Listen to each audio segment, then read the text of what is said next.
Jocelyne a 20 ans. Elle habite dans le foyer enfants du Mékong de Butuan, sur l'île de Mindanao, au sud des Philippines. Elle est dynamique, joyeuse, et elle est une véritable référence pour les autres jeunes du foyer. Ces images datent d'il y a 5 ans. Jocelyne se remettait difficilement d'un drame familial qui l'avait psychologiquement meurtrie. Elle avait été recueillie par les sœurs missionnaires de Marie, dont la vocation est d'aider les jeunes filles en difficulté. Pour mieux soutenir Jocelyne dans sa scolarité, les sœurs avaient fait appel à Enfants du Mékong. C'est ainsi qu'elle est devenue la première filleule de l'île de Mindanao, qui en compte maintenant plus de 600.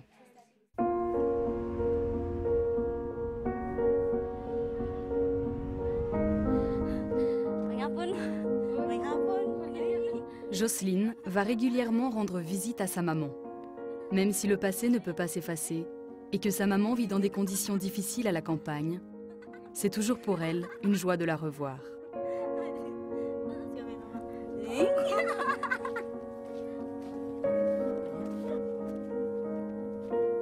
Jocelyne profite de cette occasion pour rendre visite à sa tante et son oncle, qu'elle affectionne beaucoup et qui ont toujours été d'un grand soutien dans les épreuves.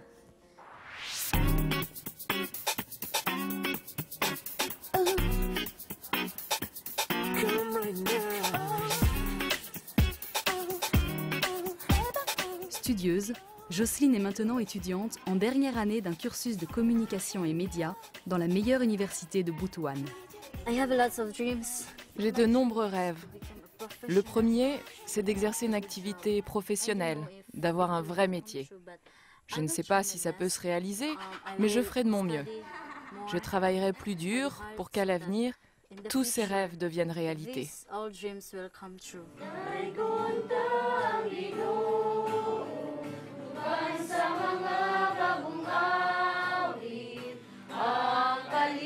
Au foyer enfants du Mékong de Butuan, où elle a passé plusieurs années, Jocelyne participe activement à la vie quotidienne et aux activités.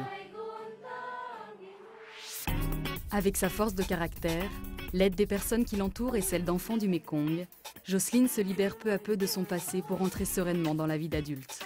Elle pourra bientôt aider sa famille à son tour.